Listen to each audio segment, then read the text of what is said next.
Tsohon shugaban Amurka Donald Trump na fuskantar caji 37 na cin amanar ƙasa don yadda ya wofintar da bayanan sirri bayan ya bar fadar White House, ciki kuwa da manyan bayanan shirin nukiliya da tsaron Amurka. An samu bayanin hakan daga cajin da ya bayyana jiya Juma'a. Kundin caji mai shafi 49 ya nuna akalla a lokuta biyu, Trump ya nuna wasu mutane da ba su da hurumi bayanan sirri na ayyukan soja na Amurka. Sashen shari'a na Amurka ya zargi Trump da kin dawo da takardun bayanan sirri da ya kwashe daga fadar White House, ya kai gidansa da ke jihar Florida ta kudanci, ya kuma bukaci hadimansa su taya shi ɓoye takardun. Wani hadimin Trump mai suna Wall Nauta na cikin waɗanda aka yi wa cajin da samunsa da tuhuma 6 na taimakawa Trump wajen ɓoye takardun. Babban mai taimakawa wajen yanke shari'a na tarayya jihar Florida ya samu Trump da laifi a ranar Alhamis, da hakan ya sa Trump ya zama shugaban Amurka na farko da aka yi wa caji da samunsa da laifi a tarihi.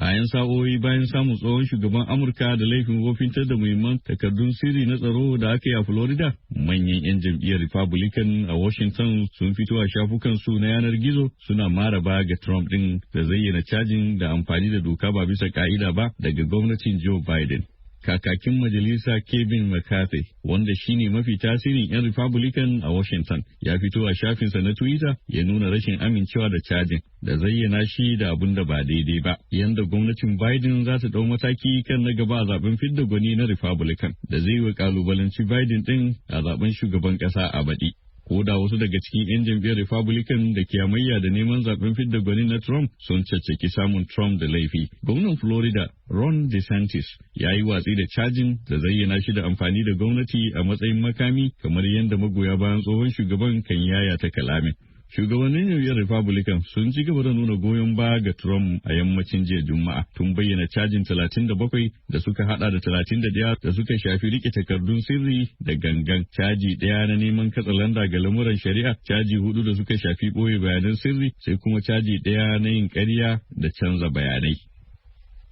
Majalisar Ɗinkin Duniya a jiya Juma'a ta ce za ta mai da rukunin soja mai mutum 60 na 'yan Tanzania gida daga ƙasar Afirka ta tsakiya don samun 11 daga cikinsu da zargin lalata ta hanyar cin zarafi ga akalla mata 4. Mai magana a madadin majalisar Stephanie Dujarric ta bayyana cewa an kaurar da sojojin zuwa wani waje kuma an killace su a iya bariki don kare mata da kuma ci gaba da gudanar da bincike mai inganci. Kazalika za a tura sojojin gida da zarar ba a bukatar su a binciken da ake gudanarwa. Shafin sashen wanzar da salama na majalisar ya nuna Tanzania na da kimanin sojoji 1,586 cikin dakarun majalisar 17,000 a ƙasar ta Afirka ta tsakiya da ke da take ko tattashiyar suna MINUSCA. Majalisar na da ikon izakiyar sojojin wanzar da salama zuwa ƙasarsu idan ta same su da lalata ta hanyar fin ƙarfi barkatai ko amfani da wata dama ta cin zarafi ta hanyar lalata.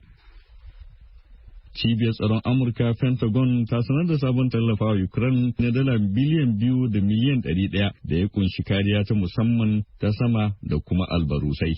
Tallafin ya hada da kariyar samaniya daga doron ƙasa ta Hawk da makamai masu linzami, sai milimita 500 da 203 na albarusan artillery, na'urar leƙen asiri ta Puma marar matuki, rokoki masu akala da kuma tsarin horarwar yadda za a sarrafa makaman. Sanarwar ta kara da cewa tun fara mamayar Ukraine daga Rasha, Amurka ta tallafa wa Ukraine da kayan aikin soja da suka kai darajar dala biliyan 40 da miliyan 400.